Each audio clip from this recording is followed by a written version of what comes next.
Es, Gracias por su puntualidad. Les explicaba que la dinámica va a ser de la siguiente manera. Nosotros tenemos ahí el chat. Rafa nos va a estar hablando sobre un tema súper importante, que es el Día del Señor, y está dividido en 3 secciones. Entonces, en el transcurso de esas secciones, les invito a que realicen sus preguntas en el chat. Ya yo se las estaré haciendo de conocimiento al profe Rafa y vamos a tener un tiempo donde las vamos a poder esclarecer. Yo les invito a que puedan aportar porque eso nos ayuda a todos a que esto sea más nutrido. Entonces, vamos a comenzar. Muchas gracias, Eli. Bienvenidos a todos a esta última conferencia sobre la familia.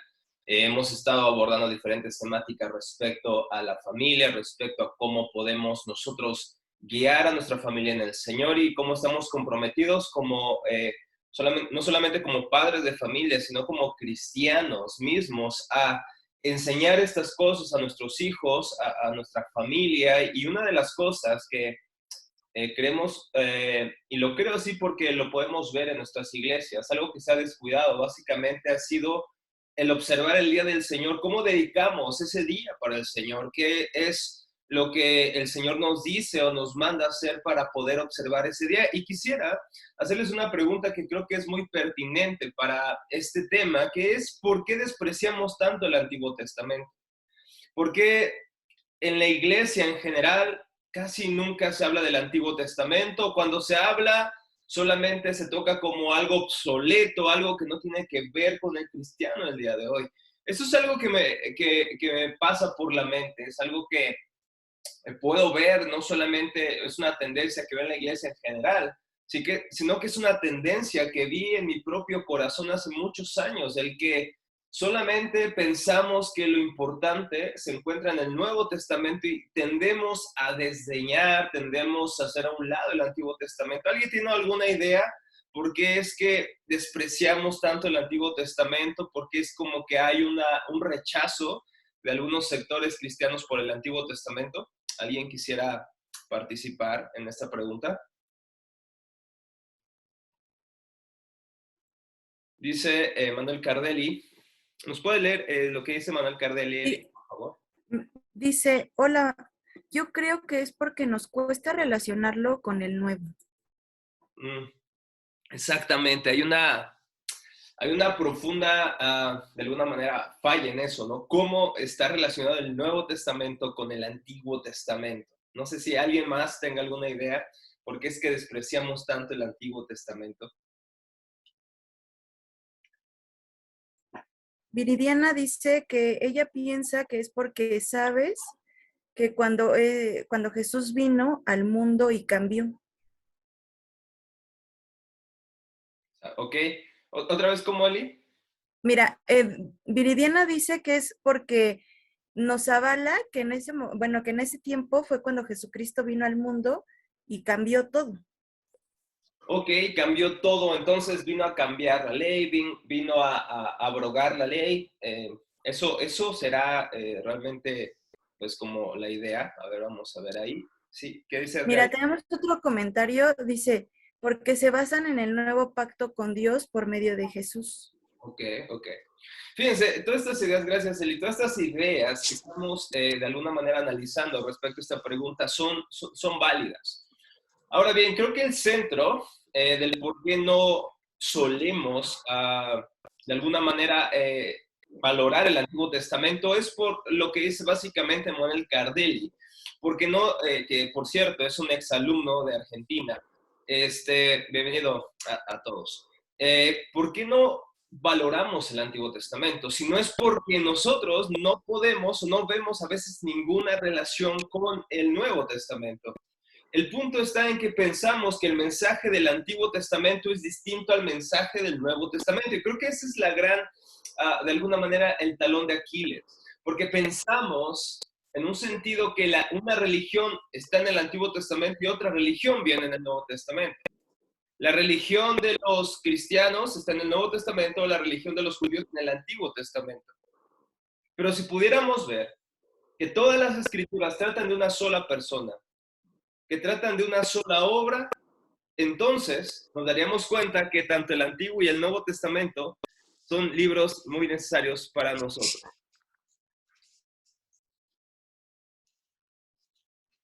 Déjenme nada más. Listo. Así que la idea es esta. Hoy vamos a ver qué tiene que ver el Día del Señor con nuestra familia. ¿Qué tiene que ver cómo observar el Día del Señor? ¿Por qué hago esta pregunta al inicio? Porque creo que es muy importante que entendamos que el Antiguo Testamento es tan importante para nosotros como es el Nuevo Testamento. Es cierto, como bien apuntó alguien aquí, ahora estamos en el nuevo pacto. Ahora estamos en la era en que Cristo cumple las promesas del Antiguo Testamento, pero quiero que noten algo. El Antiguo Testamento no es aparte de Jesús. El Antiguo Testamento trata de Jesús. Desde Génesis capítulo 3, versículo 15, encontramos la primera promesa de la venida del Mesías. Génesis 3:15, ¿qué es lo que dice? Dios, al declarar juicio en contra del pecado, le dice a la mujer y a la serpiente, la simiente de la mujer estará en contra de ti, tendrán enemistad, y la simiente de la mujer aplastará, ¿qué? La cabeza de la serpiente. Es lo que le conocemos como el protoevangelio, las primeras semillas del evangelio. Esa es la promesa, que iba a venir uno de la descendencia de Adán y Eva, que iba a destruir para siempre al diablo y en este sentido también al pecado. Esa promesa de Génesis 3:15 se desarrolla en todo el Antiguo Testamento. Llega la promesa hecha a Abraham, en ti serán benditas todas las naciones de la tierra, en tu simiente. Continuando con la promesa hecha a Adán y Eva, la misma descendencia que iban a ser de Abraham es la descendencia prometida en Génesis 3:15. Después viene el pueblo de Israel, Dios hace un pacto con ellos en Éxodo 20, y también se promete, y lo dice Moisés, que se levantaría un profeta a quien el pueblo debería escuchar. Y antes de eso, incluso cuando Jacob le da las bendiciones a sus hijos, hablando de Judá, le dice que en su cetro, de su descendencia, no se iba a apartar un rey, no se iba a apartar el reino más bien. Y después viene el pacto de Dios con David, que le dice que de su simiente, que de su familia, de su descendiente, habría de levantarse un rey cuyo reinado no tendría fin. Sin embargo, si leemos el reinado de Salomón, aunque fue glorioso, el reinado de Roboam, que fue divisorio, todos ellos murieron. Su reino palideció, su reino se terminó. Hablaba de un descendiente más, y nuevamente este descendiente es el descendiente de Génesis 3:15. El Antiguo Testamento, mis hermanos, no está desconectado de Cristo. Más bien el Antiguo Testamento es la narración histórica y progresiva de cómo el plan de Dios de redimir a la humanidad se va revelando poco a poco a través de todo el Antiguo Testamento, hasta que llega el cumplimiento en el Nuevo Testamento. Pero eso no quiere decir, mis hermanos, que el Antiguo Testamento no tenga nada que ver con nosotros. Más bien el Antiguo Testamento es el cumplimiento de lo que creemos ahora en el nuevo pacto, en la nueva dispensación, pero el Antiguo Testamento es profundamente importante para el cristiano porque el Antiguo Testamento habla de Cristo.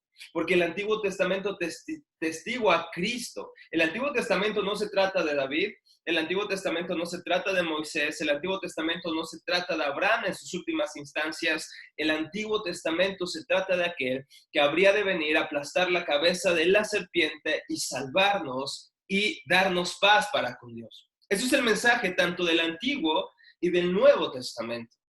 Ahora bien, surge la pregunta, ¿qué tiene que ver entonces el día del Señor con nosotros? ¿Qué tiene que ver el guardar el día de reposo con nosotros? ¿No es cierto que nosotros ya no guardamos el Shabbat o el sábado? ¿Por qué lo hacemos el domingo? Y otra pregunta que surge es, ¿las implicaciones del sábado se deben observar para el domingo? Lo que hacía el pueblo o no hacía el pueblo de Israel en sábado, ¿lo debemos hacer nosotros el día de hoy? Esas son las preguntas que vamos a estar nosotros abordando durante este día en 3 distintas conferencias. Y como dijo Eli, esta fue rápidamente una introducción. Vamos a empezar con el fundamento del día del Señor. ¿Qué tiene que ver el día del Señor con nuestra familia? Y al día del Señor me refiero con el domingo que dedicamos para adorar a nuestro Dios como comunidad de creyentes, como familia en Cristo, como familia en la fe. ¿Qué tiene que ver esto con el Día del Señor? Hay dos pasajes, mis hermanos, que quiero que los puedan anotar, son muy importantes, que es Éxodo 20 y Deuteronomio 5. En Éxodo 20 vemos cómo Dios les da los mandamientos o el decálogo al pueblo de Israel. Y en Deuteronomio 5 vemos el recordatorio de los mandamientos que Dios dio a Israel. Ahora bien, estos mandamientos se dan en un contexto de comunidad, en un contexto familiar. Dios no le da estos mandamientos solamente a individuos aislados. No se le aparece a un israelita cada día, sino que esto se le da al pueblo en comunidad, cuando están todos con sus familias. El contexto en que se da el decálogo, los mandamientos del Señor, es un contexto del pueblo, es un contexto de la comunidad, es un contexto familiar. Y fíjense, después de Moisés recordar en Deuteronomio 5 lo que Dios habló en Éxodo 20, pasa a decirles lo siguiente en Deuteronomio capítulo 6. Si me acompañan, se los agradecería. Deuteronomio 6:1. Deuteronomio capítulo 6, a partir del versículo 1.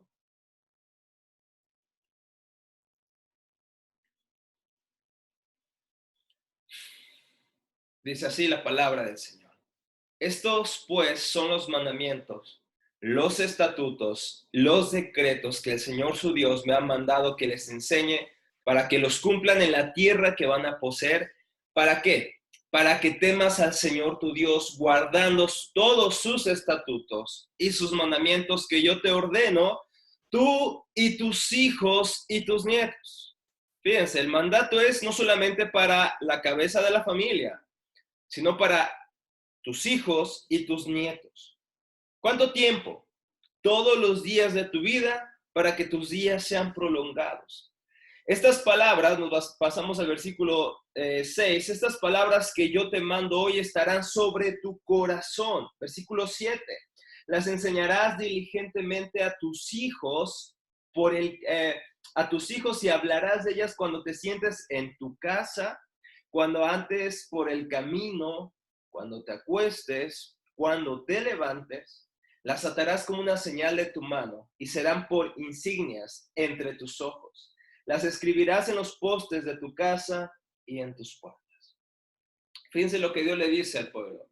Estos mandamientos que yo te doy no solamente es para ti o para tú individualmente, sino que estos mandamientos es para que tú los des a tu familia, para que te sientas con tu familia, les hables de ellos, exalten al Señor y puedan recordar estos mandamientos. Así que, ¿qué tiene que ver el guardar el Día del Señor con nuestra familia? Bueno, el contexto en que Dios da los mandamientos es en el contexto de la familia, en el contexto de una comunidad, y el contexto que dice Dios que enseñemos tales cosas en el contexto de nuestra familia, incluyendo incluso a nuestros hijos y a nuestros nietos. Así que el Día del Señor tiene que ver profundamente con nuestra familia. Y vamos a abordar el día de hoy esto. ¿Cuál es el fundamento del Día del Señor? Pero antes de eso, permítanme orar para comenzar esta conferencia. Señor, te damos muchas gracias porque hoy podemos estar delante de ti en Cristo, porque podemos, Señor, hoy acercarnos, Señor, con confianza por los méritos, por la obra, por lo que tú hiciste en el Calvario, Jesús. Gracias te damos porque aquí estamos personas imperfectas, personas que, Padre, incluso hemos fallado en darte la honra que tú mereces en tu día, Señor. En el día que desde el inicio de la iglesia, Señor, se ha rendido culto a ti, Señor, que es este domingo, el día de resurrección, Señor, en donde conmemoramos la victoria, Señor, de la promesa hecha en Génesis 3:15, Señor. Este domingo proclamamos que tú has vencido a la muerte, que tú has pisado a Satanás, que has vencido nuestro pecado y que eres victorioso y que ahora estás sentado a la diestra de tu Padre, esperando a venir por segunda vez, para poner a tus enemigos por estrado de tus pies, Señor, y también por venir por tu iglesia y santificarla y glorificarla y quitar de ella su pecado, Señor. Te damos gracias porque podemos adorarte el día de hoy, pero podemos preparar nuestros corazones para hacerlo Padre, de una manera bíblica el día de mañana, el día que nos reunamos con nuestros hermanos en la fe. Permítenos que estas conferencias no solamente sean una información que pasa por nuestras mentes, a nuestros cuadernos, sino que esta información pueda motivarnos, Señor, en nuestro corazón a santificar tu día, Señor, a apartar este día para la gloria de tu nombre, Señor. Ayúdanos, te necesitamos. Espíritu Santo, habla a nuestros corazones, que a pesar del profesor, del conferencista, tú puedas ser exaltado y tú puedas bendecir a tu iglesia con estas conferencias. En el nombre de Jesús te lo pido. Amén. ¿Cuál es el fundamento del día del Señor? ¿Cuál es nuestro fundamento? ¿Por qué deberíamos guardar el día del Señor? Y la respuesta más corta, más objetiva, más clara y primordial es porque las Escrituras así lo enseñan. ¿Por qué deberíamos nosotros observar el día del Señor? Porque las Escrituras así nos los mandan, especialmente en el Decálogo, en los 10 mandamientos, en el cuarto mandamiento.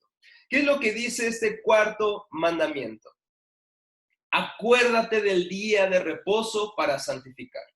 Éxodo capítulo 20, versículo 8.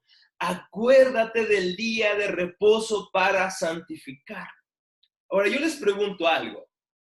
Aquí Dios no les dice apartarán el séptimo día como un nuevo mandamiento, sino que les dice acuérdense, porque parece que el día de reposo ya estaba instituido.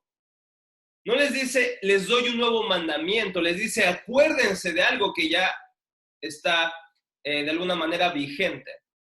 Si aquí Dios no instituye el cuarto mandamiento, que es santificar el día de reposo, ¿en dónde se encuentra, hermanos? Yo les pregunto, la primera, de alguna manera, el orden de Dios. ¿Dónde Dios ordenó que se guardara el día de reposo para santificar? ¿Dónde está, hermanos? Porque les digo que no está en Éxodo 28. ¿Cuál es la primera vez que Dios santifica el día de reposo? ¿Alguien tiene alguna idea? Les dejo que piensen un momento. Está en Génesis, ¿no? A ver, ¿en qué parte? Exactamente, dice Juan López y Eli en Génesis. Vamos a Génesis capítulo 2. Génesis 2, versículos 1 al 3. También ahí Viridiana puso que en la creación. Fíjense lo que dice, voy a leer la Nueva Biblia de las Américas. Dice lo siguiente: así fueron acabados los cielos y la tierra y todas sus huestes. En el séptimo día ya Dios había completado la obra que había estado haciendo y reposó en el día séptimo de toda la obra que había hecho. Y el versículo 3 es importante. Dios bendijo el séptimo día y ¿qué dijo? Lo consagró, lo santificó, porque en el reposo de porque él reposó de toda la obra que él había creado y hecho. Desde el mismo inicio de Génesis, de la creación, Dios mismo es el que de alguna manera santifica e instituye la observancia del cuarto mandamiento. Por lo tanto, cuando Dios se aparece a Moisés y le da este decálogo para que el pueblo lo observara, lo que le dice no es, esto es nuevo, sino que les recuerda. Les dice, recuerden de apartar, de santificar el día de reposo. Porque Dios mismo, después de hacer su labor en la creación de 6 días, crear todo lo que vemos, todo lo que percibimos, dice que el séptimo día reposó. Y no quiere decir que se sentó en un sillón a holgazanear o algo por el estilo, sino que reposó de sus labores diarias, en ese sentido, de esa semana. Después de ver todo lo que había hecho, contempló esto y dijo que era bueno en gran manera. Y entonces es que reposó el séptimo día para santificarlo. La palabra santificar o consagrar quiere decir apartar para algo sagrado. Ese día es especial porque viene, lo aparta, lo bendice alguien que es Dios mismo. Por lo tanto, el día de reposo es un mandamiento del Señor. El mismo Dios lo consagró, el mismo Dios lo instituyó. De tal manera, hermanos, que vemos en las Escrituras que aquel que quebranta el día de reposo entra o comete un terrible pecado. ¿Por qué razón? porque Dios es el que instituye el día de reposo. Lo aparta para que podamos recordar al Señor, que podamos adorar al Señor, que podamos nosotros dedicar nuestra vida, nuestra mente, nuestras fuerzas, nuestras labores para el Señor. Eso lo vamos a ver específicamente y detalladamente en la tercera conferencia. Pero como les decía, quien quebrantaba este pecado era considerado el acreedor de una sentencia, incluso una sentencia tan terrible como puede ser la destitución del templo, de la comunidad, porque era un pecado, porque era ir en contra de lo que Dios ya había dicho. Y eso lo pueden ver en Ezequiel 20:13, en el 22:8, Ezequiel, Nehemías 13:18, Jeremías 17:19. Pueden ver cómo el quebrantar el día de reposo es realmente un terrible pecado. Les repito los textos. Ezequiel 20:13, Ezequiel 22, 8 al 26. Ezequiel 22, 8 al 26. Nehemías 13:18. Nehemías 13:18. Jeremías 17:19 al 27. Jeremías 17:19 al 27. Son algunos textos que podemos ver cómo Dios realmente tomaba el que alguien quebrantara este día de reposo. Ahora la pregunta, ¿eso qué tiene que ver con los cristianos el día de hoy? ¿Acaso la ley no quedó completamente abrogada? ¿Acaso la ley no quedó hecha a un lado? ¿Acaso deberíamos como cristianos observar lo que el Antiguo Testamento les manda al pueblo de Israel étnico? ¿Acaso es lo que deberíamos hacer el día de hoy nosotros? Me gustaría responder esta pregunta con algunos textos, pero me gustaría antes que escucharan esta nota de uno de los teólogos más importantes que ha tenido la iglesia en el último siglo, que ha sido Benjamin Warfield. Benjamin Warfield decía lo siguiente: no debiera sorprendernos descubrir que los deberes del israelita para con Dios y el hombre, cuando expresados sumariamente, son simplemente los deberes de todo ser humano en sus relaciones con Dios y con el hombre. Sea griego, judío, circunciso o incircunciso, bárbaro o escita, esclavo o libre, así es. No hay ningún deber impuesto a los israelitas en los 10 mandamientos que no se aplique igualmente a todas las personas en todas partes. Estos mandamientos no son más que una publicación positiva a Israel de los deberes universales humanos, la moralidad que debiera practicar toda la humanidad. En ese sentido tenemos que hacer una distinción. El Antiguo Testamento se compone de estas leyes morales, pero también se compone de leyes ceremoniales, como los ritos, los sacrificios. Estas cosas eran sombra, como dice el autor de Hebreos, y lo veremos más adelante, de los bienes que habrían de venir. Por ejemplo, ¿por qué ahora nosotros no sacrificamos año con año a un cordero?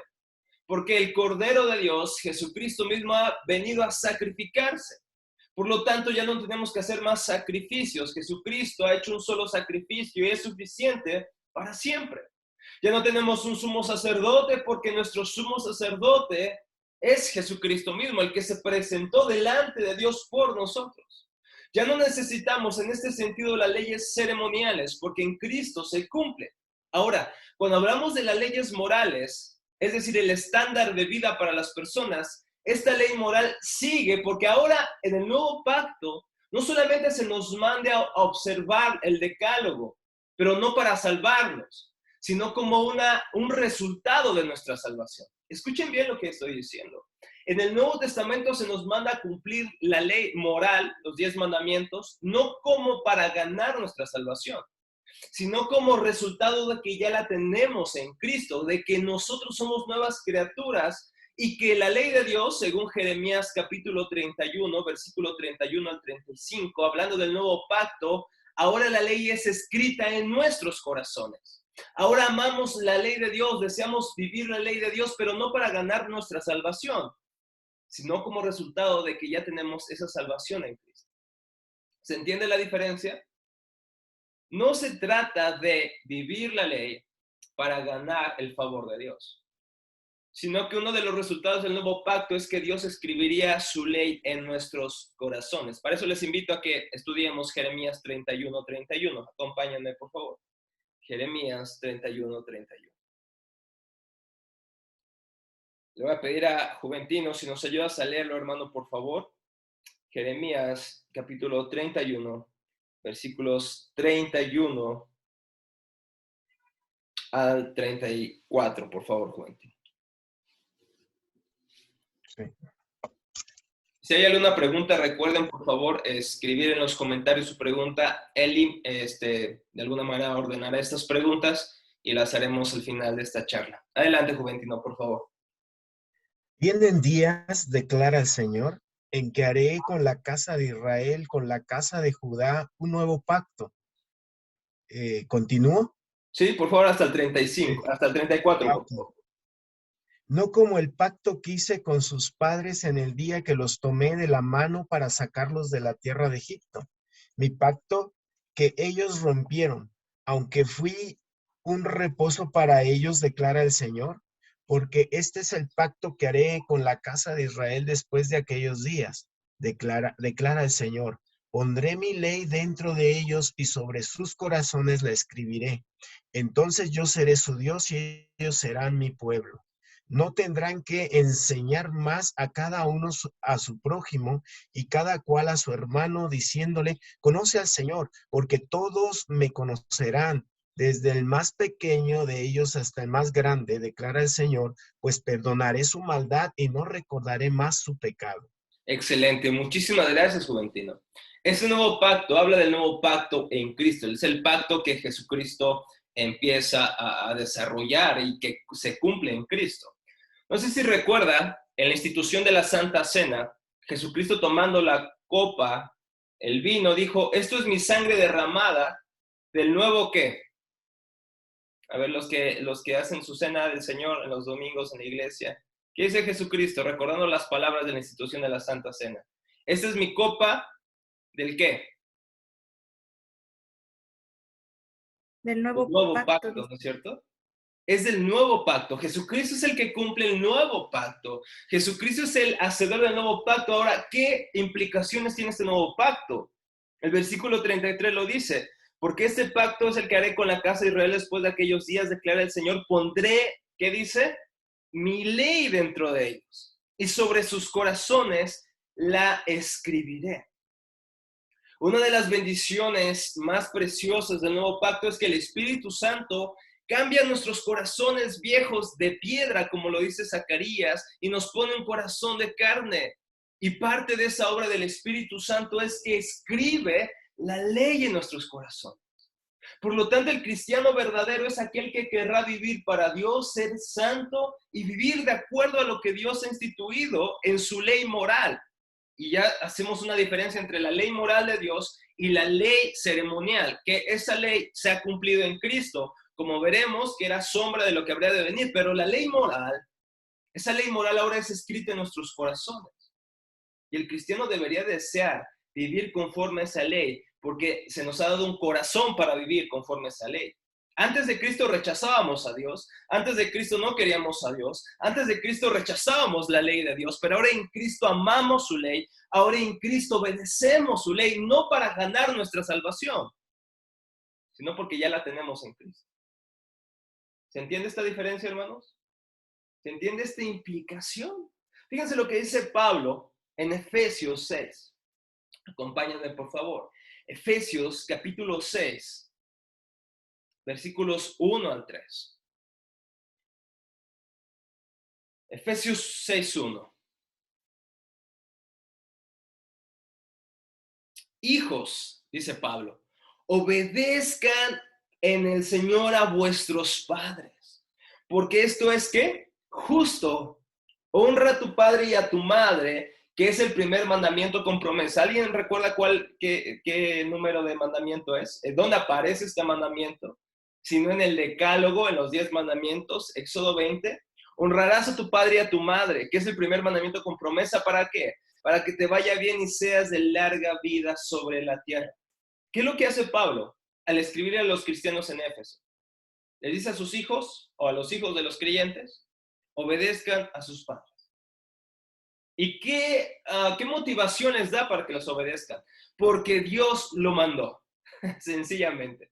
Dios dijo, honra a tu padre y a tu madre. Por lo tanto, la pregunta es si la ley moral está en vigencia en la iglesia cristiana. La respuesta es, en el Nuevo Testamento, vemos que la ley moral sigue en vigencia como resultado de nuestra salvación. Aquel verdadero cristiano debería observar la ley de Dios o debería vivir conforme al estándar que Dios ha puesto, aunque vamos a fallar muchas veces, aunque no podemos cumplirlo perfectamente, deseamos hacerlo, mis hermanos, porque Dios ha escrito su ley en nuestros corazones y Dios nos ha dado un corazón para poder obedecer esa ley, aunque imperfectamente. El cristiano debería realmente considerar vivir de acuerdo a esa ley, de acuerdo a lo que Cristo ha instituido en los 10 mandamientos. Y dentro de eso entra el cuarto mandamiento, que es justamente observar el día de reposo. Si para Pablo era importante guardar, honra a tu padre y a tu madre, entonces, por lo tanto, es importante guardar el cuarto mandamiento de santificar el día de reposo. Ahora, históricamente, hermanos, en la iglesia cristiana se han hablado de 3 usos de la ley. 3 usos de la ley. Número 1, el uso restrictivo. El uso restrictivo. ¿A qué se refiere el uso restrictivo de la ley? En otras palabras, que Dios dio su ley para restringir la maldad de su pueblo, para que las personas tuvieran un estándar moral. Y mis hermanos, muchos sociólogos, muchos pensadores han concluido que los derechos humanos que hoy tenemos provienen, manan, beben de los 10 mandamientos. Es gracias a una visión judeocristiana de la moral, de la imagen de Dios en nosotros, que hemos tomado esto prestado, el capital prestado de la Biblia, para entonces hacer nuestros derechos humanos. Esto es parte del por qué tenemos derechos, porque Dios ha puesto su imagen en nosotros. Debido a la luz parece que estoy resplandeciendo, hermanos, no me estoy yendo al cielo, no me estoy glorificando en este momento, simplemente ha entrado la luz, ¿eh? Porque sí se ve como que muy esplendoroso todo. pero la idea es esta, hermanos. Dios nos ha dado su ley para restringirnos de la maldad. Dios nos ha dado su ley para que podamos nosotros vivir de acuerdo a una sociedad que tenga morales, estándares morales. Y dicho sea de paso, ¿cuánto más hoy necesitamos recordarle esto a nuestra sociedad?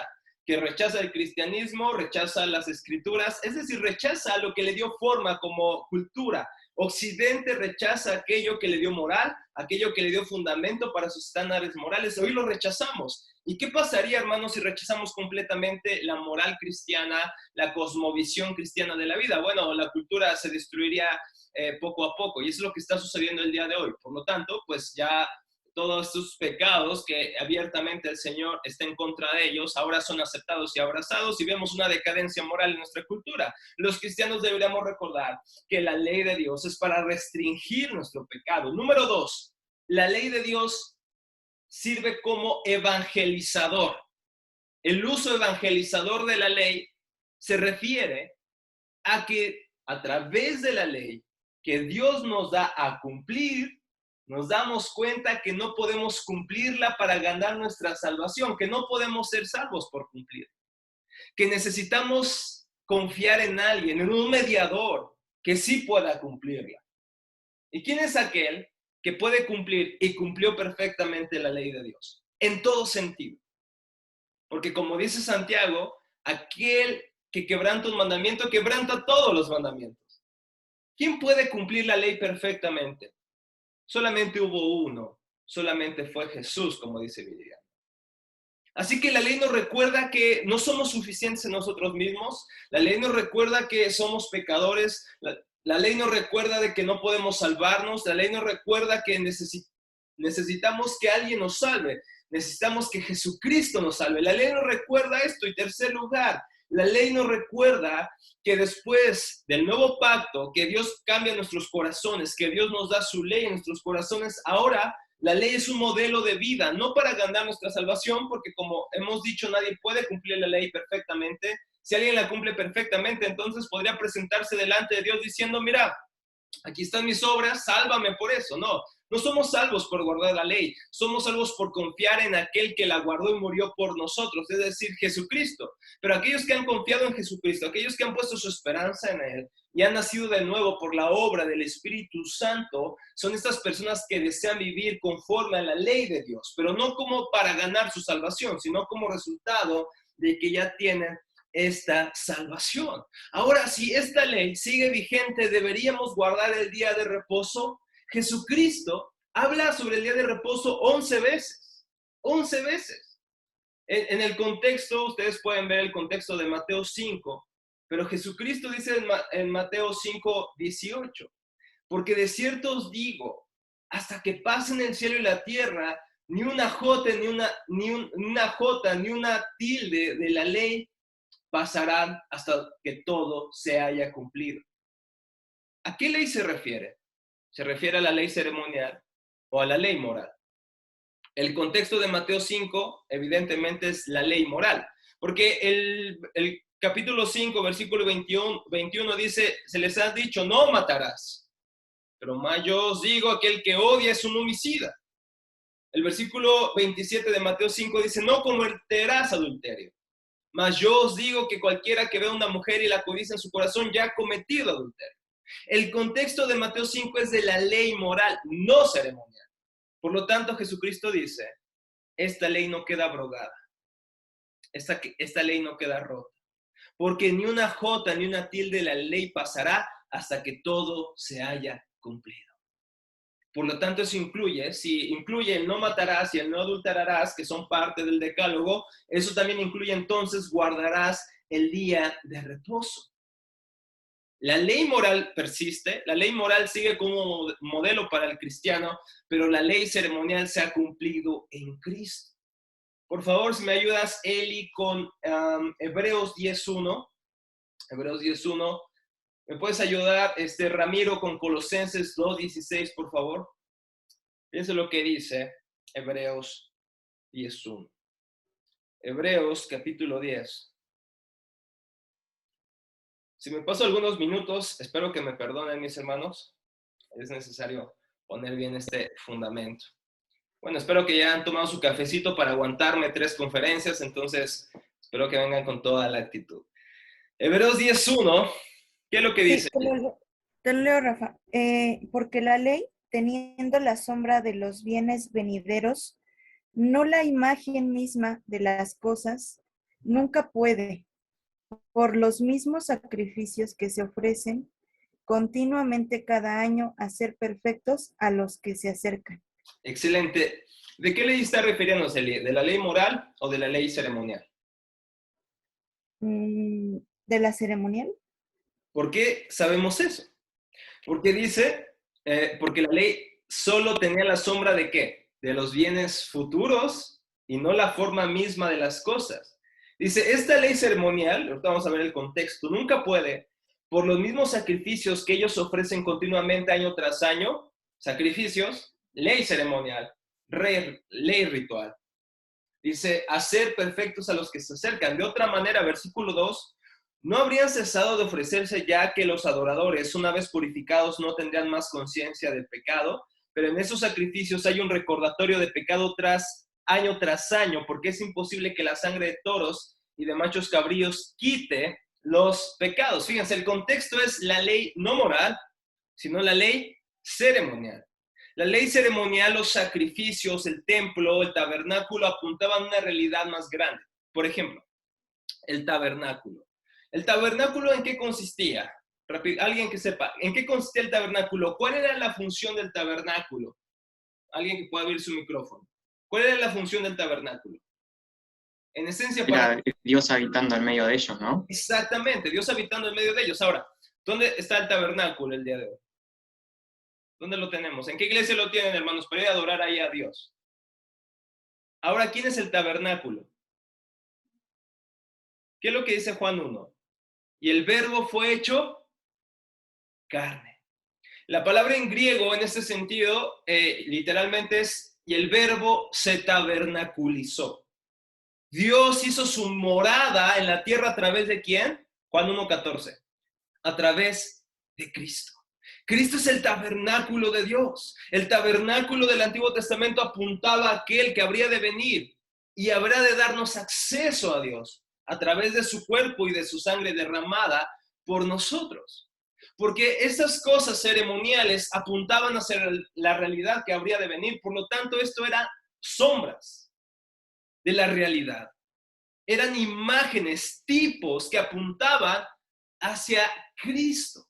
Por lo tanto, la ley ceremonial en este sentido queda abrogada. Por lo tanto, los días, las fiestas, las ceremonias ya no están de alguna manera obligadas a que los cristianos lo hagan. Como podemos ver en el primer, segundo siglo, algunos cristianos que eran judíos seguían celebrando algunas de estas fiestas, pero no estaban obligados a hacerlas. Y mucho menos estaban ellos llamados a obligar a otros cristianos a observarlas. Porque, ¿qué es lo que dice Colosenses 2:16, Ramiro? Por tanto, nadie os juzgue en comida o en bebida, o en cuanto a días de fiesta, luna nueva o días de reposo. Excelente. El contexto está hablando acerca de nuestra identidad en Cristo, de ahora que estamos en Cristo, Cristo ha roto el acta que estaba en nuestra contra por nuestros pecados. Ahora Cristo nos ha perdonado, nos ha dado una nueva vida, y por lo tanto, porque Cristo ha cumplido lo que ya se había prometido en el Antiguo Testamento y todas las ceremonias, ritos y fiestas apuntaban hacia Él en un sentido, entonces Pablo dice, ya nadie les tiene que decir que tengan que guardar días, lunas o festividades necesariamente, porque solamente apuntaban hacia los bienes venideros. Esto lean por favor el contexto de Colosenses 2:16, pero en pocas palabras, la ley ceremonial queda abrogada, pero la ley moral continúa. Y mis hermanos, ¿por qué deberíamos nosotros observar la ley moral de Dios y especialmente el cuarto mandamiento? Porque Dios lo instituyó desde Génesis capítulo 2. Dios lo consagró. Dios dijo que ese día iba a ser consagrado, ese día iba a ser santificado. Incluso esa institución del cuarto mandamiento o del día de reposo aparece incluso al principio de las Escrituras. Como dice A.W. Pink, antes de que se escribiera la primera página de la historia humana, o antes de que se hablara de Adán y Eva, antes de que se escribiera alguna acción de Adán, el Espíritu nos presenta la institución del día de reposo. Significa claramente que guardar el día de reposo, la santificación del séptimo día, es un deber primordial. Además, nos advierte claramente de no observar santamente el día de reposo, que es un pecado de primera magnitud. Mis hermanos, por lo tanto, el guardar el día de reposo no es una opción para el cristiano. Ahora vamos a ver en la segunda conferencia si lo tenemos que hacer en sábado o lo tenemos que hacer en domingo. Pero dedicar un día a Dios, dedicarlo para descansar de nuestras labores, no para ver la tele, no para estar holgazaneando en nuestras camas, sino que hay un sentido en el que ese día debemos apartarlo para el Señor. Y es un día de alegría para el cristiano. Es un día en el que dedica para meditar en Dios, para vivir en comunidad con su familia, para recordarle las verdades del Evangelio a su familia, pero también para vivirlas con otros cristianos que se reúnen con esa misma motivación. Mis hermanos, el guardar el día de reposo, el apartar este día para el Señor es un acto de amor. A Jesucristo le preguntaron, ¿cómo se resume la ley? Jesucristo lo dijo, se puede resumir en dos claros mandamientos. Mateo 22:37 dijo lo siguiente: amarás al Señor tu Dios con todo tu corazón, con toda tu alma y con toda tu mente. Ese es el primero y grande mandamiento. Ese es el primero y grande mandamiento. El segundo es semejante: amarás a tu prójimo como a ti mismo. De estos dos mandamientos dependen toda la ley y los profetas. Si nosotros estudiamos los 10 mandamientos, los primeros mandamientos se refieren a nuestra relación con Dios. Los siguientes o la segunda mitad se refieren a nuestra relación para con los hombres o para con otras personas. Pero no podemos tener una buena relación con otras personas, una adecuada relación con otras personas, si primero no tenemos una relación adecuada con Dios. Por eso se aborda primero nuestra relación con Dios. Y fíjense cómo Jesús resume los primeros mandamientos que se refieren a Dios y al hombre. Dice, amarás al Señor tu Dios con todo tu corazón. Eso incluye el cuarto mandamiento. El guardar el día del Señor es una evidencia de nuestro amor por Dios. Es una evidencia de que, hermanos, descansamos de nuestras labores, de nuestras juntas. Aquellos que son pastores descansan de tanta consejería, descansan de oraciones, descansan de sus estudios para dedicarlo al Señor, para predicar su palabra, pero también para convivir con otros hermanos y recordar el Evangelio, porque amamos a nuestro Dios, mis hermanos. Tenemos 7 días a la semana y solamente uno lo dedicamos a Dios. Y a veces hasta con pesar en nuestros corazones, ¿no es cierto? Ay, ¿por qué este domingo tengo que ir a la iglesia? ¿Por qué no vamos a la barbacoa mejor o al partido de fútbol? ¿Por qué no mejor vamos a otra cosa? ¿Por qué no somos más divertidos? Ay, el Señor nos oprime con esto que nos manda a guardar un solo día. No, hermanos, la idea del día de reposo no es para oprimirnos, es para gozarnos en eso. Y debes de preguntarte esto, debes preguntártelo ahorita mismo. ¿Cómo ves el día de reposo? ¿Qué es para ti? ¿Es un día pesado? ¿Es un día, ay, me gustaría hacer otras cosas? ¿O es un día donde tú te alegras en Dios? Amarás al Señor tu Dios con todo tu corazón. En eso se puede resumir la ley. En eso se puede resumir el cuarto mandamiento. Observamos y dedicamos un día al Señor porque lo amamos. Porque es lo que menos podemos hacer. Eso cambiaría nuestra forma en cómo nos preparamos incluso para el domingo. Eso cambiaría el que hiciéramos nuestras actividades necesarias en la semana para que ese domingo podamos dedicarlo al Señor. Fíjense lo que dice Scott Brown. Para los que tienen un corazón nuevo, el día del Señor es realmente un día de fiesta para el alma. Fíjense, para los que tienen un corazón nuevo, el día del Señor es realmente una fiesta del alma.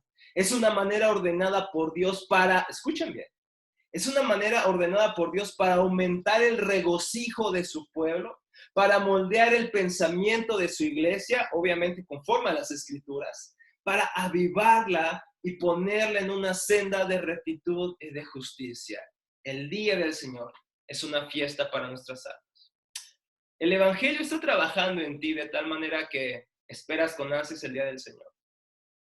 ¿Cómo ves el día del Señor? ¿Para ti es un día pesado? ¿Es un día que pudieras dedicarlo mejor a otras cosas porque no es tan fascinante? O si tú eres cristiano, o quizá no has entendido este principio, pero quizá no lo ves así. Pero para el cristiano realmente este día es un día de alegría, en donde vas a descansar de tus labores, pero no para quedarte en casa o para quedarte a ver televisión todo el día, sino que sea descanso de tus labores para dedicarlo al Señor, para compartir el pan con tu familia, con tus hermanos, poder estar con ellos, regocijarte, alentarte. Hermanos, ¿cuántos de nosotros no hemos sido muchas veces desanimados a la casa del Señor? Hemos ido a veces sin ganas de ir, incluso sin ganas de predicar, y no me dejarán mentir los predicadores aquí. Hay veces que ni siquiera quieres predicar, que te pesa, que sientes que no estás lo mejor, más óptimo, y llegas al día del Señor, a pesar de tu ánimo, a pesar de tu corazón, lo dedicas al Señor, y la mayoría de veces, no me dejarán mentir, el Señor nos llena de gozo, en medio de que a veces vamos con una pesadez, vamos con depresión incluso muchas veces, ¿verdad? Pero está y recordar el día del Señor, recordar lo que el Señor hizo, ese día, hermanos, es de gozo para nuestras vidas. ¿Cuál es el fundamento para observar el día del Señor? Su palabra, la motivación, el Evangelio, porque el Señor cambia nuestros corazones, el Señor cambia nuestras motivaciones. Y antes, donde deseamos los domingos hacer cualquier cosa, el Señor cambia nuestros corazones para que ese día lo dediquemos a Él. Si realmente estás aburrido del día del Señor, si realmente es pesado para ti, o es gravoso, pregúntate si realmente el Evangelio te ha cambiado, porque dedicarle un día al Señor es lo mínimo que podemos hacer, mis hermanos. Y si tú amas al Señor con todo tu corazón, con toda tu mente y todas tus fuerzas, aunque imperfectamente, mi hermano, tú desearás tener un día para Él, para alabarlo, para dedicarlo completamente en tus pensamientos, en tus labores, con tu boca, con tu vida, para nuestro Dios. El Señor nos ha mandado guardar este día de reposo. Así que hasta aquí, hermanos, la primera conferencia. No sé si hay algunas preguntas, algunas dudas, Eli. Estamos aquí para ayudar a responderlas. Sí, Rafa, mira, a ver si lo recuerdas. Estábamos hablando sobre Israel y Judá. Ajá. Entonces, Ramiro hizo una parte donde pregunta, ¿la casa de quién? Que si lo hacía de forma espiritual. No sé si recuerdas esa parte. Sí, bueno, es que tenemos que entender que, obviamente, vemos cómo Dios usa a Moisés para profetizar ciertas cosas. Dios usa a Abraham, Dios usa a Jacob también. En este caso, cuando está a punto de morir Jacob, reúne a sus hijos y bueno, les da ciertas bendiciones. Y en un sentido, esta bendición para Judá es en un tiempo, digamos, que podría verlo Judá, pero no plenamente. Judá, como padre, no vio a todos sus hijos siendo reyes, no vio a sus hijos quizás siendo esos poderosos que Jacob... Vamos a buscar el texto para que podamos, si quieren, meditar bien en esta parte. Pero el alcance de la profecía de Jacob no solamente es inmediato, sino que apuntaba a una realidad más grande. Así que, déjenme buscar el texto en Génesis.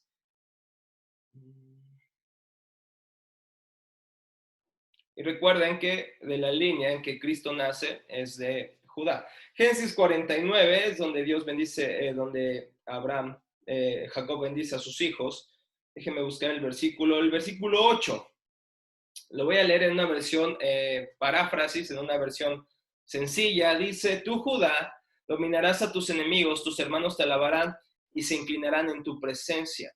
Eres como un león feroz que al regresar con su presa se agacha y se echa en el suelo. ¿Y quién se atreve a molestarlo? Siempre tendrás en tus mantos el cetro que te hace gobernante. Hasta que venga, ¿quién dice? El verdadero rey que gobernará todo el mundo. ¿Hay alguna duda que se refiere a Cristo, este texto? ¿Hay alguna duda que se refiere al Mesías? No, no lo hay. Por eso a Jesucristo se le conoce como un cordero, pero también Él es el león de ¿qué? Es el león de Judá. Es el león de Judá. Por lo tanto, estas palabras que Jacob le da a su hijo apuntaban no solamente a su hijo, sino a una realidad más grande, que era el rey que habría de gobernar todo, el león de Judá, el descendiente de Adán y Eva, el descendiente de Abraham, el descendiente de Judá, el descendiente de David, y la misma promesa que Dios le da a David, que de su descendencia no se apartará el trono. Y David, recuerden que es de la tribu de Judá. ¿Y cómo nos apartará el trono? A través del cumplimiento que es en Cristo. No sé si ven lo extraordinario de la Biblia, hermanos. La Biblia es extraordinaria porque Dios es extraordinario, porque Dios narra en todas las Escrituras una sola historia: la venida del Mesías, la venida del Rey. Así que tanto el Antiguo y Nuevo Testamento deberían ser de deleite para nuestras almas, porque ambos hablan de Cristo, hermanos. Ambos hablan de Cristo. Ambos hablan de aquel Rey que vendrá a dominar a todo el mundo, y lo hace a través de su sacrificio, y por segunda vez, cuando Él venga, pondrá a sus enemigos por estrado de sus pies, y a su iglesia la llevará con Él para purificarla para siempre. Qué precioso es el Señor. El texto es Génesis 49, a partir del versículo 8, Manuel. No sé si quedó más o menos clara esa duda, Eli. No sé si hay alguna otra. Dice, a ver, Ramiro, asiente con tu cabeza si sí o si no. Sí, dice que sí. Bueno, y nos mandó también un comentario donde nos pone que los mandamientos son para regular la vida del hombre, que era lo que estábamos revisando. Uh-huh. Y cuando estabas hablando sobre los 10 mandamientos y la importancia de guardarlos, aquí Ramiro nos hizo una observación que al entrar a la tierra prometida ellos mataron. Uh-huh. Y okay. Bueno. Entonces, de alguna manera pareciera que Dios estaba abrogando lo primero, ¿no? Porque esto no mataron ellos por iniciativa propia. Fue un mandamiento de Dios. ¿Sí estamos de acuerdo en eso? Sí. O sea, ellos no dijeron, vamos a matar a los cananitas. Dios les dijo, exterminarás a estas personas. Fíjense, Dios les dice, no matarás, y a la vez le dice, exterminarás a estas personas. Ahí hay un punto para los ateos, ¿estamos de acuerdo? No hay ningún punto para los ateos. Dios justamente estaba enjuiciando a estas personas que han pecado en contra de Él, que se han rebelado en contra de Dios. Y Dios sencillamente les da el juicio que merecen sus obras. Y Dios usa al pueblo de Israel. Ahora bien, hermanos, esta es una de las cosas que nos apuntan mucho los ateos. ¿Por qué el Dios del Antiguo Testamento es un asesino? Y no es que sea un asesino, sino es que no tomamos en cuenta la gravedad de nuestros pecados. Que nuestros pecados merecen la muerte. La paga del pecado es ¿qué? Es la muerte. Y Dios decide traer juicio, justicia en ese momento a los cananitas. Y Dios lo manda. Y si Dios lo manda, y si ellos han pecado, entonces eso es justicia. No tendríamos por qué reclamarle a Dios. Sencillamente Dios está haciendo justicia. Y le está mostrando su gracia a otras personas, como los israelitas. ¿Qué tenemos que recriminarle a Dios ahí, hermanos? ¿Tenemos algo que recriminarle a Dios? Dios está siendo completamente justo. Y a la vez misericordioso con los israelitas. Esa es la justicia de Dios. Y en el otro sentido, su gracia, que no están peleadas, hermanos. Pero Dios decide mostrarle gracia a un pueblo que no era tan extraordinario como los cananitas. Un pueblo pequeño, un pueblo débil, como los israelitas. Dios decide salvarlos a ellos, pero traer justicia a los cananitas. ¿Tenemos algo que reclamarle a Dios en este sentido, hermanos? Yo sé que es muy duro para muchos de nosotros, pero esa es la justicia de Dios. Los cananitas no fueron inocentes al morir. Estaban de alguna manera cosechando la paga de su pecado. Yo sé que no soy muy romántico en esta respuesta, mis hermanos, pero es lo que vemos en las Escrituras. No sé si más o menos quedó claro esa idea, hermanos. ¿Sí, Ramiro? ¿O ya te quieres salir de la religión cristiana, Ramiro? ¿Cómo ves? Bueno, también tenemos que considerar que al ser su pueblo, él estaba preocupado por el tema. De hecho, cuando empieza esta toma, me impacta mucho porque se ve el varón con la espada desenvainada, no sé si recuerden esa parte, y pregunta de si ese varón está con ellos o en contra de ellos, y no responde. Yo creo que había dolor en Dios, porque finalmente era su creación, también la gente que estaba ahí adentro, niños, jóvenes, adultos, ancianos, también era su creación de Dios. Y obviamente también había dolor en el corazón de Dios, pero yo creo que la parte crucial, o una de las partes cruciales, Rafa, lo que comentas es una realidad, es que Dios se preocupaba por su pueblo y sabía que al entrar iban a contaminarlos porque la gente tenía prácticas aterradoras. Así es. El pueblo de Israel, y lo vemos, ¿no? En el marco histórico lo vemos, porque el pueblo de Israel finalmente no termina con esa gente y termina siendo contaminada. Así es. Está buenísimo. Esto que dice Ramiro es buenísimo, de verdad es buenísimo. Y como un autor lo dice, no entendemos la muerte de los cananitas porque no entendemos el horror de nuestro pecado. No entendemos la muerte o el juicio de los cananitas porque no entendemos el horror de nuestro pecado. Y en ese tiempo que dice Ramiro, las personas matar a sus hijos, ofrecerles a Moloch, era algo normal. La homosexualidad y todo esto era algo normal. El adulterio era algo normal. Era algo aplaudido incluso por los pueblos cananitas y paganos. Entonces, Dios mató a inocentes, Dios enjuició a inocentes. No lo hizo con inocentes. Dios trajo juicio. Así como lo hizo con Sodoma y Gomorra. ¿Estamos de acuerdo? Mis hermanos, vivimos tiempos diferentes.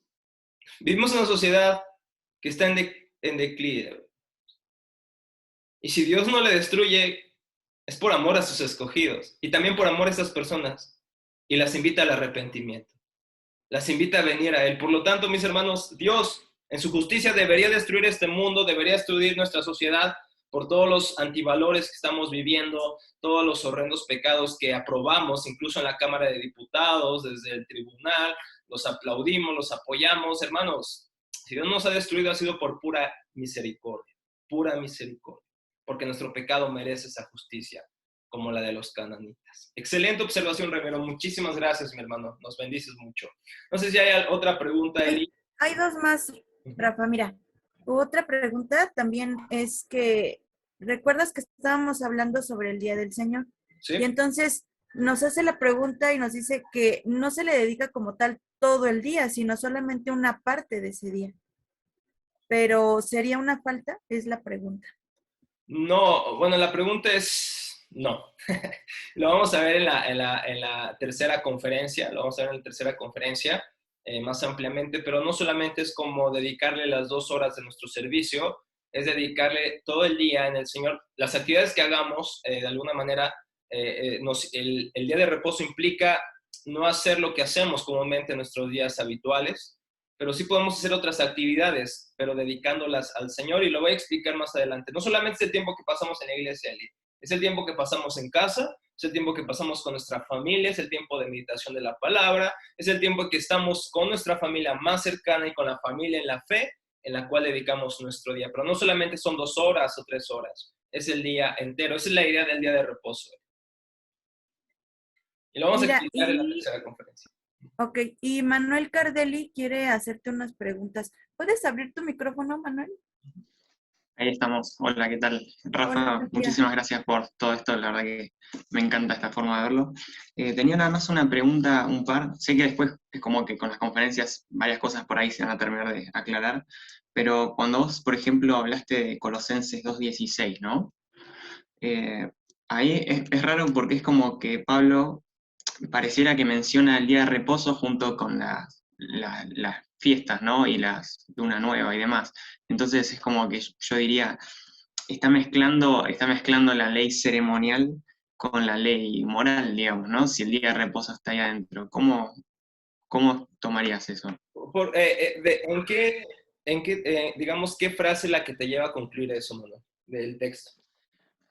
Claro, porque ahí lo estoy buscando, Colosenses 2:16, pero viste que dice, acá está, dice que nadie se constituya en juez de ustedes con respecto a comida o bebida, que sería, incluso me acuerdo por ahí de la ley ceremonial cuando da indicaciones respecto a los alimentos, ¿no? Que después los purifica, además, cuando Sí. Pedro es. Y después dice, en cuanto a días de fiesta o luna nueva o día de reposo, cosas que solo son sombra. Como que ahí digo, pareciera como que están en la misma categoría los días de reposo. Si lo tomamos como ley moral, estaría como en la misma categoría de las leyes ceremoniales. Que igual también es algo que a mí me es como muy curioso, ¿no? Esta distinción, que yo la creo a veces necesaria como para entender, ¿no? Ley ceremonial y ley moral, pero a veces también digo, no es como una construcción que uno se hace para entender las cosas, porque... Sí, está buenísima esa observación, Manuel. Entiendo perfectamente tu observación. Ahora bien, parece que sí. Parece que Pablo está diciendo, por lo tanto, no les diga del día de reposo. Pero recuerden siempre que nuestro aliado al interpretar un texto es el contexto. Fíjense lo que es el versículo 17. Hablando de estas cosas, de nadie constituya en vuestro juez con respecto a la comida o bebida en cuanto a día de fiesta o luna nueva o día de reposo. No mandamiento de reposo, Manuel. En cuanto a qué día debería ser el día de reposo. Cosas, fíjate, versículo 17, que solo son sombra de lo que habría de venir, pero el cuerpo pertenece a Cristo. La ley ritual es sombra de lo que habría de venir. Ahora, aquí hay que entender algo, lo vamos a ver en la segunda conferencia, Manuel, como bien dices, vamos a expandir esta idea.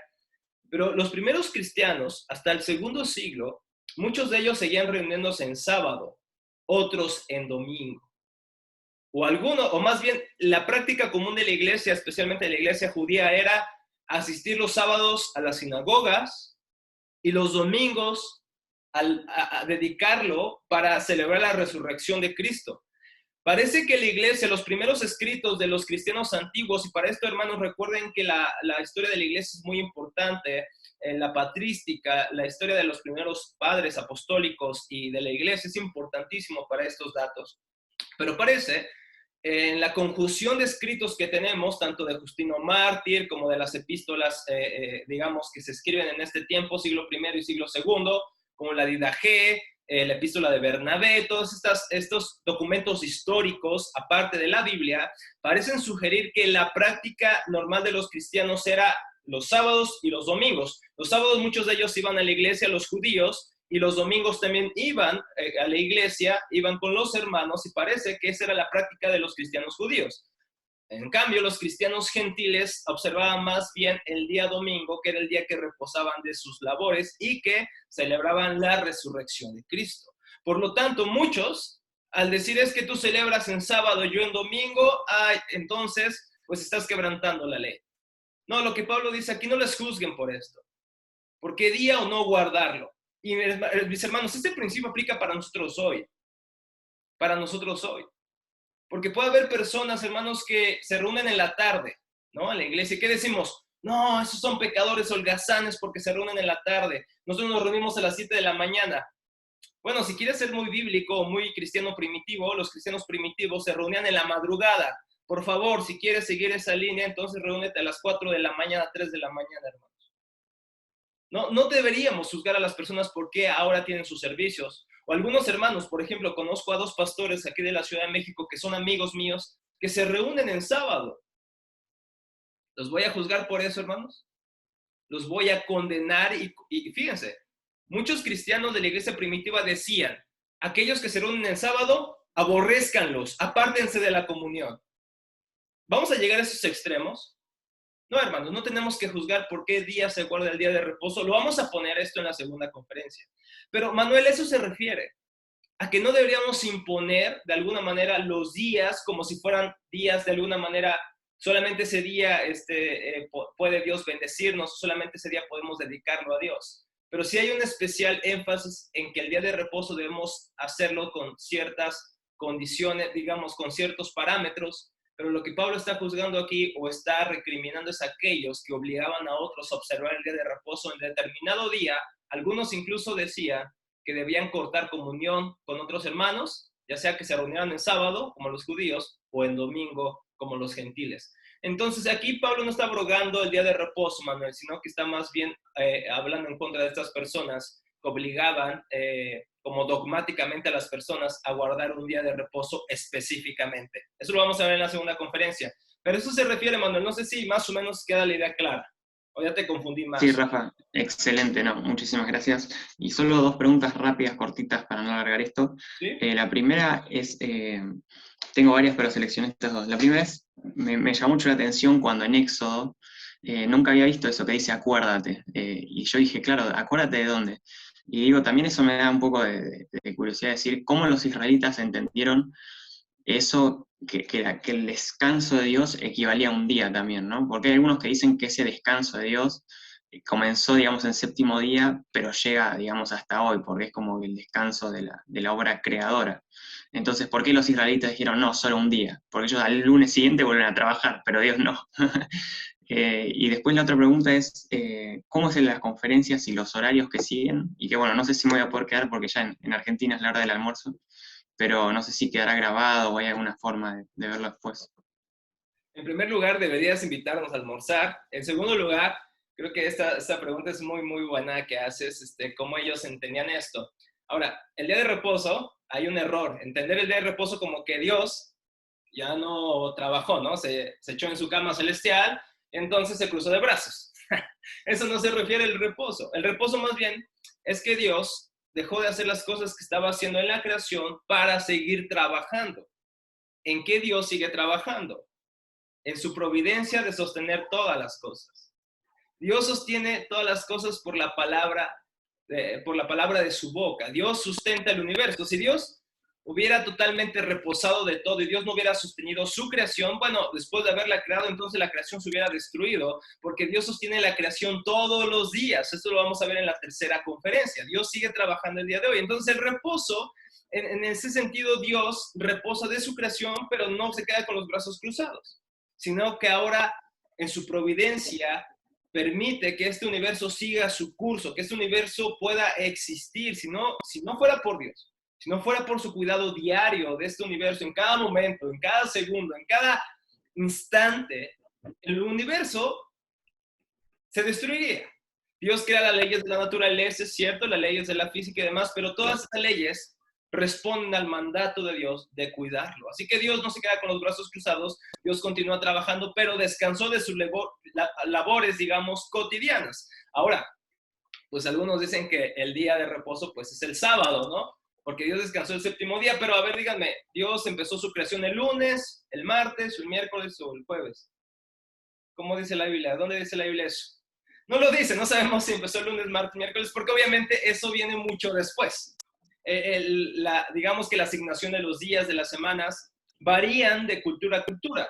La babilónica, la egipcia, que tenía 10 días la semana, algunos tenían, los aztecas me parece que tenían semanas una semana constituida, digamos, a nuestras 2 semanas el día de hoy, de 10 días, 12 días. Entonces, de cada cultura se va cambiando, digamos, las semanas. Ahora, entonces, no sabemos con precisión en qué día justamente Dios reposó, ¿no? Algunos, pues, los judíos ahora apartan el 7º día y se ha dedicado el sábado, y también los cristianos más adelante lo dedican al domingo por otras razones que vamos a ver en las escrituras y en la historia de la iglesia, pero no sabemos justamente qué día es el que Dios reposó por primera vez. Ahora bien, como solamente es un día, porque después Dios en la ley, Manuel, Dios lo constituye como el día de reposo, que sea el 7º. Mismo Dios dice, este es el día, aunque obviamente Dios reposó para siempre trabajar, para sostener este universo. Sin embargo, por el bien de los hombres, y lo dice Jesús, el día de reposo no se hizo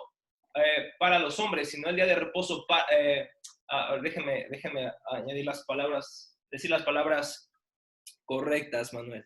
Sí, no se hizo para Dios, sino para los hombres, ¿no? El día de reposo se hizo para el hombre y no el hombre para el día de reposo. Es decir, Dios instituyó el día de reposo para el descanso, para el gozo, para la bendición de las personas. Y fue un día porque Dios lo instituyó así, Manuel. No porque Dios nada más haya descansado un día, ¿no? O reposado un día. De hecho, Él está reposando, Él está trabajando, y es no lo mismo reposar y holgazanear, sino que Dios en su reposo sigue guardando la creación, sigue sosteniendo la creación. Y nosotros mismos, Manuel, aunque descansamos un día, reposamos ese día para dedicarlo al Señor, esperamos nuestro reposo completo cuando el Señor venga, hermano, y pueda darnos el descanso de nuestras almas, de nuestros corazones para siempre, ¿no? Pero no, Dios no descansó un día, Manuel, para echarse a dormir, ¿no? Sino para seguir trabajando en su creación. Y los horarios te los puedo mandar en WhatsApp. Ahorita me escribes, Manuel, para que cheques, porque tenemos 2 horas de diferencia. Entonces, para que veas, de todas maneras, estas clases, estas conferencias están quedando grabadas y pues pronto poder ser publicadas, ¿no? Entonces, no sé Muchas si gracias, hay... Rafa. Ya Qué son buenísimo. 10:20. No, ¿de qué, Manuel? Son 10:20. Creo que hay otras preguntas, Eli. No sé si las podemos... Tenemos al usuario, no sé si se llama Eric's iPhone, Okay. pero tiene su manita levantada. Yo creo que quiere expresar una pregunta. Ok, mire. Sí, no, ahorita estamos un poquito cortos. De hecho, ya nos pasamos como por 20 minutos, ¿no, Eli? Pero no sé si podamos, miren, la idea del receso, a ver, déjenme ver. Digo, pues está bien que nos salgamos del programa a veces, ¿no? No siempre va a ser así. Teníamos que terminar a las 10, ya son las 10:20, y había un receso de 10 minutos. Pero vamos a hacer algo, miren, el receso, vamos a permitir que nuestro hermano Eric dé la pregunta. Eli, no sé si se puede, dar un receso de 15 minutos y comenzamos con la conferencia 2, o de una vez nos vamos a almorzar. ¿Cómo ven? ¿Tienen hambre? O sea, aguanta la próxima conferencia. Almorzar.